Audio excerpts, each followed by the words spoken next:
después de haber oído la ponencia de Amador, que sin duda ha sido muy ilustrativa, muy interesante y además la ha hecho bastante entretenida, vamos a seguir con la siguiente. Nos va a hablar ahora don Daniel Largacha Lamela. Es ingeniero superior en informática por la Universidad Politécnica de Madrid, máster en dirección aseguradora, director de seguridad del Ministerio del Interior. Comienza su andadura en Mapfre en el año 2105, siendo nombrado director de su Centro de Operaciones de Seguridad Global en 2008. En su carrera siempre estuvo vinculada a las tecnologías de la información, principalmente en el ámbito de la seguridad, y colabora con grupos de ciberriesgos y transformación digital, siendo director durante varios años del Cyber Security Center. Daniel nos va a hablar sobre la evolución del SOC, los nuevos modelos de detención y su respuesta. Daniel, estamos deseando escucharte. Muchas gracias.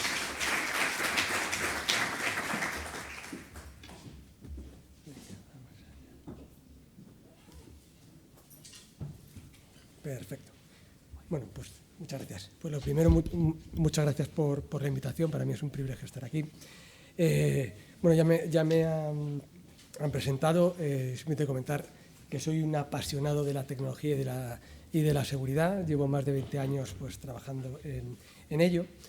¿Y qué vamos a ver en la presentación? Pues en la presentación vamos a ver un punto de vista, un estudio de qué es lo que nos ha traído hasta el momento actual, desde el punto de vista empresarial, y después qué estrategias hemos abordado en una empresa como Mapfre, pero que probablemente sea aplicable a otras empresas, pues para hacer frente a este nuevo ecosistema, y en qué vamos a basar nuestra estrategia en base a unos pilares bastante propios, pero que también quería compartir con ustedes. Bueno, pues yo empecé a trabajar en ciberseguridad en el año 2000 en la empresa en Telefónica, cuando esto era un aspecto completamente accesorio, ¿no? Estábamos hablando de la época todavía ni siquiera de los ADSLs, los routers. Internet todavía no había llegado a la mayor parte de la población, pero es verdad que ya todos en el trabajo pues empezábamos a utilizar un ordenador.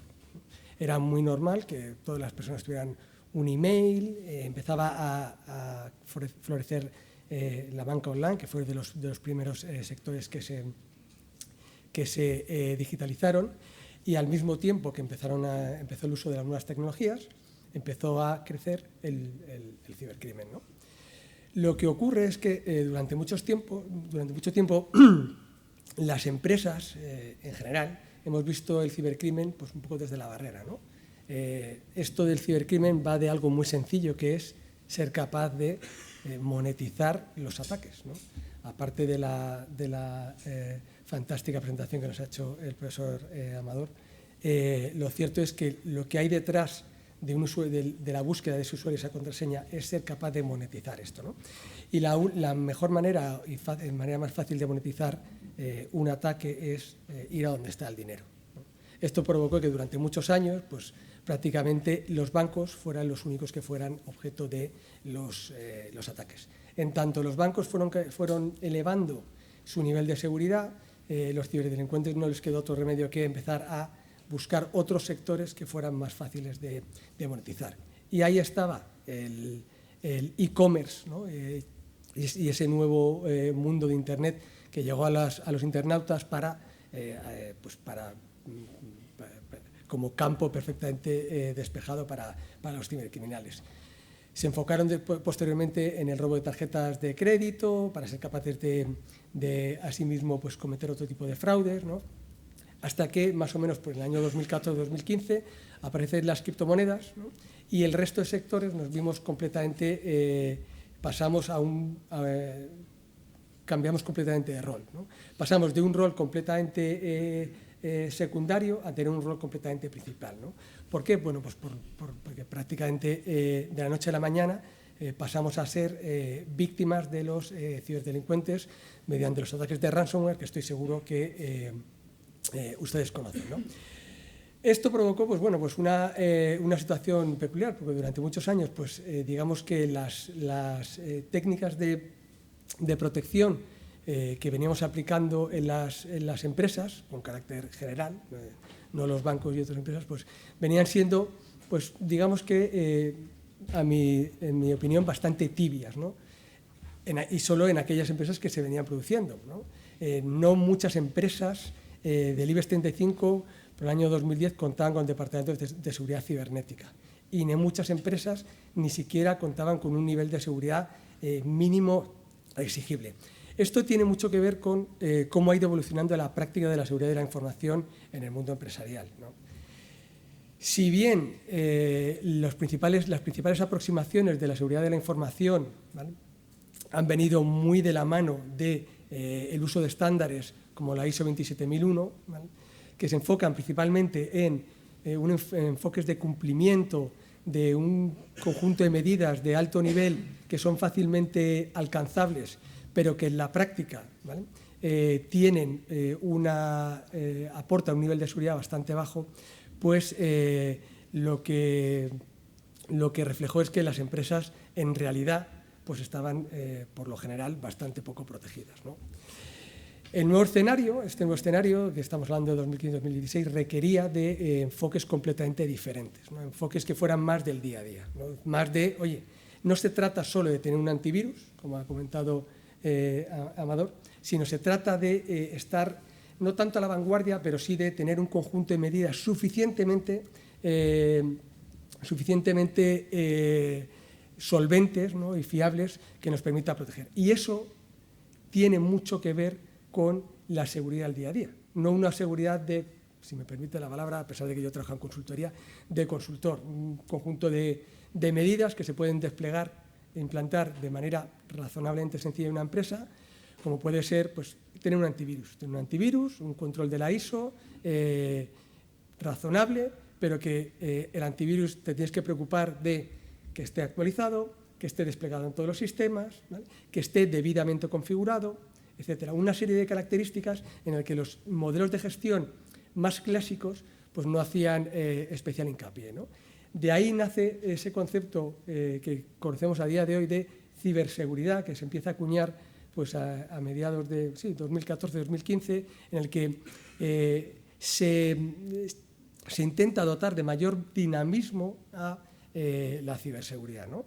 Y nacen áreas, bueno, o conceptos como operaciones de ciberseguridad, detección y respuesta, enfoques mucho más proactivos que simplemente enfoques preventivos, ¿no?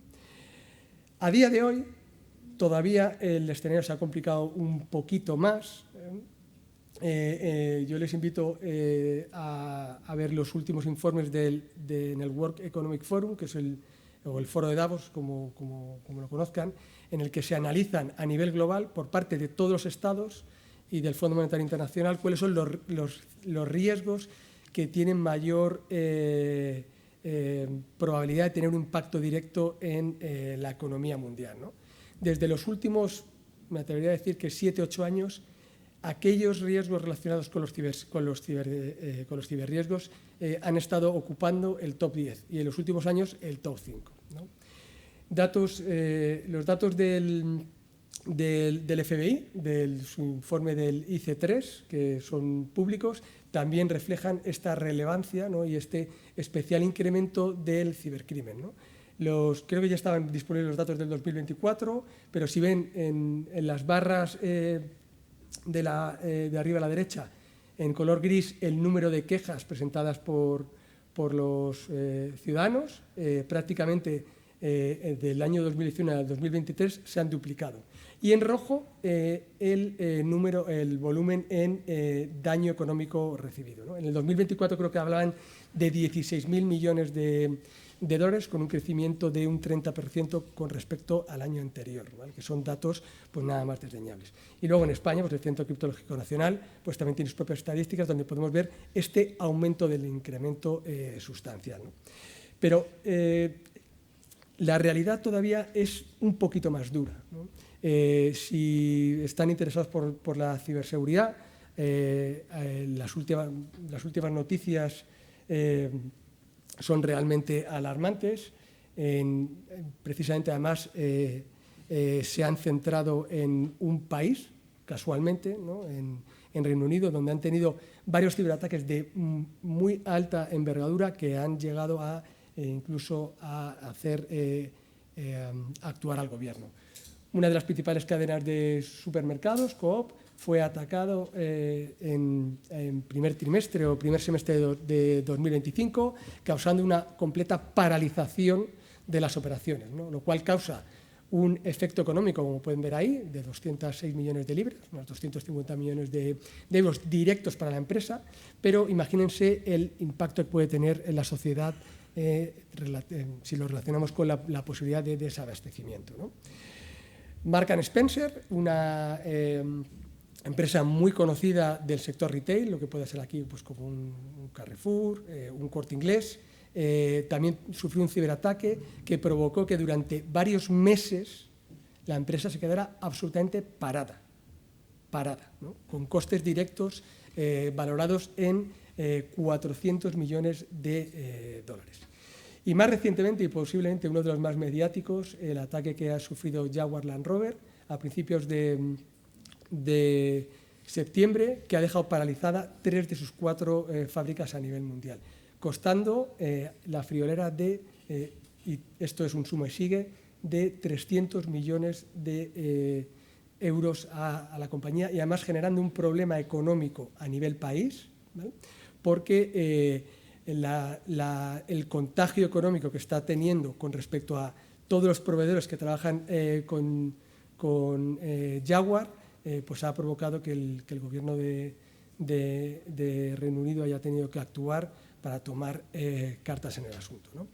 Bueno, esto pudiera parecer que es algo que solo es relativo a las empresas, aunque de alguna u otra manera acaba teniendo un reflejo en la sociedad. Pero lo cierto es que si miramos los datos de la criminalidad que ha apuntado antes el señor subdelegado, datos de la memoria del interior del 2024 y del 2023, creo que los delitos contra el patrimonio se han incrementado de los 1,6 millones a los 1,8 millones, desde 2018 hasta 2024. ¿Vale? Si miramos en los principales tipos de delitos cometidos probablemente contra los ciudadanos, hurto, robos con fuerza, vemos un descenso significativo de 706.000 en el año 2018 a 648.000 en el año 2024 y de robo con fuerza también 302.000 a 262, ¿no? Otro tipo de delitos también han tenido cierta decremento, pero lo más significativo que ya apuntaba el señor subdelegado es el aumento significativo de las estafas informáticas, que si descontamos de los delitos contra el patrimonio este número de las estafas informáticas que están incluidos, pues veríamos un decremento de los delitos contra el patrimonio. Y esto viene a reflejar que, al igual que las empresas nos estamos digitalizando, el cibercrimen también se ha digitalizado, ¿no? Y en su siguiente evolución, precisamente, si decíamos que la evolución venía de los bancos a las empresas de e-commerce y posteriormente al resto de las empresas con el ransomware, a día de hoy a donde más se están atacando es al eslabón más débil, que son los ciudadanos, ¿vale? ¿Cómo afecta esto a Mapfre, ¿no? ¿Cómo afecta el que los ciudadanos se vean afectados con esto? ¿Cómo es posible monetizar un ataque a una aseguradora que acabe teniendo un impacto en los ciudadanos? Bueno, pues esquemas de fraude cada vez estamos teniendo más. Nosotros hemos precisamente pasado en muy poquitos años de ser también un actor secundario en este ámbito a ser un actor activo, porque al final, bueno, pues las aseguradoras tenemos nuestro espacio dentro de la sociedad, tenemos afortunadamente esa imagen de confianza en el que ustedes depositan pues el aseguramiento de sus bienes y generalmente se percibe como algo bueno, ¿no? ¿Qué esquemas tenemos? Bueno, pues aumentos del phishing, ¿no? El phishing utilizando el nombre de Mapfre, con ejemplos como los que hemos podido ver anteriormente, con diferentes motivos, ya sea o bien para el robo económico, ¿vale? Completas una encuesta, nos das tus datos y lo que hacemos es te damos un regalo que finalmente acabas teniendo que pagar, o se te solicita simplemente los gastos de envío, pero que finalmente acaba siendo una cantidad importante de dinero, ¿vale? O bien también hemos visto cómo se solicitan simplemente los datos de carnet de conducir, datos básicos para posteriormente ir a cometer otro tipo de fraudes suplantando la identidad del cliente, ¿vale? Por ejemplo, para la petición de microcréditos, Cofidis y otras empresas online, o para la compra de productos tecnológicos, un iPhone, un MacBook, utilizando microcréditos, ¿no? También tenemos el acceso y el robo de datos utilizando los usuarios y contraseñas que roban a los clientes para acceso a los datos de las aseguradoras o, por ejemplo, nuevos esquemas de fraudes bastante más sofisticados como la suplantación de la identidad de los teléfonos de la aseguradora. ¿Cuál es el escenario más usual en el que ustedes suelen utilizar el teléfono de la aseguradora? Pues cuando tiene algún tipo de problema. ¿Qué es lo que hace a día de hoy todo el mundo? Busca en Google, teléfono aseguradora Mapfre, aparecen una serie de números, lo que desde el teléfono, además la usabilidad es un poquito más limitada y lo que hacen es acceder al primero, ese número de teléfono no es el de Mapfre y lo más curioso es que para que ese número de teléfono no sea el de Mapfre, quien está detrás paga un auténtico dineral para que ese número de teléfono salga antes que el de Mapfre, ¿no? Ya saben que en Google hay una parte de posicionamiento que, a pesar de que nos venden que es de otra manera, es simplemente una cuestión de dinero. Posteriormente lo que hacen es llamas a un número te derivan a un número de pago donde muy amablemente te cogen tu siniestro y posteriormente lo que hacen es llamar a Mapfre para dar el mismo siniestro que hubiesen dado ustedes, ¿vale? Lo cual demuestra alta capacidad económica y alta capacidad operativa, ¿vale? Es un fraude que no solo afecta a Mapfre, sino que afecta a todo el sector asegurador, ¿vale? Que evidentemente está denunciado ante los fuerzas y cuerpos de seguridad del Estado, ante el regulador y que estamos tratando de atajar, ¿no? Bueno, pues este es el escenario, ¿no? ¿Cómo tratamos de protegernos? Bueno, pues lo primero es tratando de tener una visión proactiva de cuál es el escenario, ¿vale? Hay que abandonar estrategias preventivas, ¿no? Que simplemente o excesivamente prudentes, que se enfoquen en tratar de proteger lo que es de la organización, los servidores web, las bases de datos, etcétera, que eso evidentemente hay que seguir haciéndolo, pero hay que tomar lo que nosotros llamamos una defensa reactiva, de prepararte, ¿no? Para ser capaz de identificar cuando estás recibiendo un ataque directo o cuando existen indicios o tienes conocimiento de que alguien está realizando un ataque de phishing a clientes que no son tuyos. Y esto tiene una especial complejidad porque realmente ¿no? Nosotros en las empresas tratamos de controlar nuestro perímetro, ¿vale? Pero nos es muy complicado de conocer cuándo el ataque se está produciendo fuera de nuestro perímetro, porque es un medio que nosotros no controlamos. No nos es sencillo, por ejemplo, saber cuándo existe una campaña de phishing utilizando el nombre de Mapfre, cuándo estas bandas que utilizan los teléfonos falsos realizan las campañas para posicionarse. Bueno, son campañas continuas, pero lo que tenemos claro es que esto no vale simplemente con pararse a defender. Hay que defender, ¿vale? Y hay que tener un carácter reactivo, ¿vale? ¿Cómo lo hemos implementado? Bueno, pues básicamente el Departamento de Seguridad de Mapfre sigue una organización de planificar, diseñar cuáles son los controles de seguridad, implantar y, lo más importante, operar y mirar qué es lo que está pasando. No puedes tener una defensa efectiva si realmente no sabes lo que está pasando en tu red o fuera de tu red, ¿no? Tenemos, evidentemente, áreas que se dedican a identificar controles, ¿vale? A securizar las bases de datos, a securizar los servidores web, a desplegar los antivirus, etcétera. Pero después alguien tiene que estar mirando qué es lo que te dicen esos antivirus, ¿vale? ¿Qué es lo que si todos los equipos tienen los equipos antivirus desplegados? ¿Qué es lo que te dicen los posibles sistemas de telemetría, de detección de anomalías que tenemos desplegado en la red, etcétera, ¿vale? En nuestro ecosistema, ¿en qué se traduce eso? Bueno, ¿a qué se enfrenta mi equipo todos los días? Bueno, pues a un entorno tremendamente complejo, ¿no? Nosotros tenemos 3 data centers distribuidos a nivel mundial. Tenemos más de 55.000 equipos distribuidos también a nivel mundial, más de 13.000 servidores, 30.000 dispositivos móviles, ¿vale? Y si la foto no era suficientemente compleja, pues en este proceso de transformación digital que estamos abordando en la organización, desde hace unos años, pues también tenemos un data center en Google, otro data center en Amazon, etcétera, ¿no? Y a todo esto, pues hay que incluir el ecosistema externo, ¿no?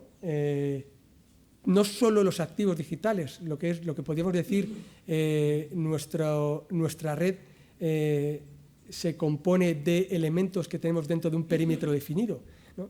También es parte de nuestra red o parte de nuestros activos digitales, nuestros perfiles de Facebook, la información que tenemos en Twitter, etcétera, porque eso también es parte de Mapfre, aunque sea gestionado por un tercero. Y desde pues hace unos años, pues también hemos incorporado dentro a este ecosistema lo que son la actividad de nuestros clientes, ¿no? Tanto por una diligencia de vida que tenemos que implementar en las organizaciones, como aparte pues por una como parte del fin social que creemos que deben de tener las empresas, ¿vale? ¿Cómo estamos organizados en este centro de operaciones de seguridad? Bueno, pues tenemos una visión un poquito particular. En el centro de seguridad trabajamos más de 100 personas, ¿vale?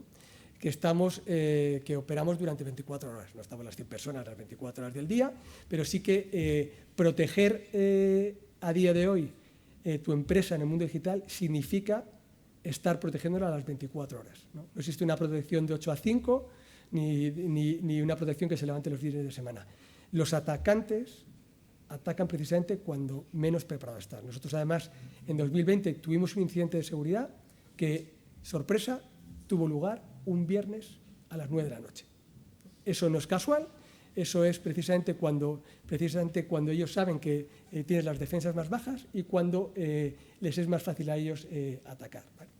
Tenemos, pues dentro del área de operación, fusionamos la protección física de nuestras instalaciones también con la protección lógica, y centrándonos en la parte de la protección lógica, que yo creo que es la más interesante para esta charla, tenemos tanto toda la gestión de accesos implementada dentro de nuestro centro de operaciones de seguridad, como lo que es un grupo específico de monitorización y respuesta ante incidentes de seguridad. Es decir, personas que están todo el día mirando una consola, una pantalla, en el que van apareciendo diferentes alertas, ¿no? Y que van aplicando diferentes medidas de seguridad, ¿no? Adicionalmente, somos tan afortunados que gestionamos nuestra propia tecnología de seguridad, ¿no? Esto es algo que es un poquito diferente probablemente a otras organizaciones, pero digamos que toda la tecnología de seguridad, los antivirus, los firewalls, los IPS, toda esa tecnología que probablemente muchos de ustedes conozcan, lo operamos también desde este centro, con el fin de que lo tengamos lo mejor configurado para que seamos capaces de mejorar en esa respuesta y en esa detección de posibles incidentes de seguridad. La verdad es que Mapfre fue pionera en este centro, en este tipo de aproximaciones. Digo que fue pionera no porque fuéramos la primera, sí que porque ya existían en los bancos, ¿vale? Pero sí que fuimos pioneros porque no muchas empresas, sino alguna telco, contaba con áreas de operación de ciberseguridad cuando empezamos con este proyecto, que ya empezamos en el 2007, ¿no? De hecho, pertenecemos a varias organizaciones, colaboramos con el INCIBE, somos parte del CSIC, somos parte de la Red Nacional de SOC que gobierna el Centro de Criptológico Nacional, y en la organización FIRST, que es la red de compartición de información a nivel mundial de los organismos. Fuimos la primera aseguradora en entrar, ¿vale? Ahora bien, ¿cómo es nuestro día a día? Pues nuestro día a día es un día a día complejo. Afortunadamente, pues ya llevamos mucho tiempo rodando el modelo, tenemos muchas cosas que mejorar y tenemos que seguir mejorando al mismo ritmo que siguen mejorando los malos, pero por darles un orden de magnitud, a día de hoy, en el año 2024, gestionábamos al día 4.000 millones de eventos de nuestra red, ¿vale? En el año 2024. En el año 2025, la media ya va por 5.000 millones de eventos. No existe ningún repositorio de datos en todo Mapfre, y tenemos más de 30 millones de clientes, que tenga tal volumen de datos a nivel de volumen, ¿vale? No existe un data lake tan grande en todo Mapfre. Eso tiene muchas ventajas, porque tenemos mucha información de qué es lo que está pasando en nuestra red. Tiene muchos retos, porque como se pueden imaginar, pues esto no es tan sencillo como te salta una alerta, te han atacado, actúas, ¿no? Tenemos mucho ruido, muchas alertas que acaban en falso positivo, mucho usuario imprudente que a lo mejor hace lo que no tiene que hacer, y eso también plantea muchos retos. Además, especialmente si pueden ver el incremento en los últimos años en lo que es el ruido, nos ha crecido muchísimo, y nos ha planteado el cómo podemos abordar una estrategia un poquito diferente que nos permita evolucionar, ¿no? Y esto lo hemos hecho basándonos en tres pilares, ¿vale? Buscar la excelencia operativa, ¿vale? Incluir el entorno externo en su mayor amplitud posible dentro del ecosistema que tenemos que monitorizar, porque es donde se mueven los malos, ¿no? Y ahora vamos a ver algún ejemplo. Y luego tratar de buscar nuevas maneras de nuevas metodologías de aproximarnos a cómo desplegamos la ciberseguridad en una organización, ¿no? Aplicando pues, metodologías ágiles que nos permitan ser, pues, tener más flexibilidad y estar más cercanos a lo que está pasando en los ataques, ¿vale? En un centro de operaciones de seguridad hay siempre que lidiar con un balance entre el excesivo ruido y el alto número de alertas falsas que puedes tener, y un escaso ruido, pero también alertas que puedes dejar de ver, ¿no? Y gran parte del éxito está en ser capaz de calibrar ese balance entre las alertas que llegan y las alertas que hay que tratar, ¿no? Hay un tipo de tecnologías que se llaman sistemas de gestión de eventos de seguridad, por su siglas en inglés se llaman SIEM, que son a día de hoy la herramienta troncal que utilizamos las principales empresas para poder saber qué es lo que está ocurriendo en nuestra red, ¿vale? Que básicamente no es más que como una especie como de gran base de datos donde ahí se van volcando toda esa telemetría de los 4.000 millones de eventos que les comentaba que registramos, ¿no? Lo que ocurre es que estos sistemas no son completos, ¿no? Entonces hay que darle una vuelta a cómo funcionan, ¿no? Cómo hay que funcionar dentro de un centro de operaciones, ¿no? Y precisamente lo que hay que buscar es una orientación no tanto a evento, sino tanto a caso o alerta, ¿vale? Entonces, hace tiempo que desarrollamos un sistema que lo que hace es aglutinar todas las señales e información que nos llegan de dentro y fuera de la organización, dentro de este macrosistema, que es capaz de tratar esta información y es capaz de ordenarla para que podamos funcionar de la manera más óptima y eficiente posible, ¿vale? Básicamente lo que... ya lo hemos recuperado.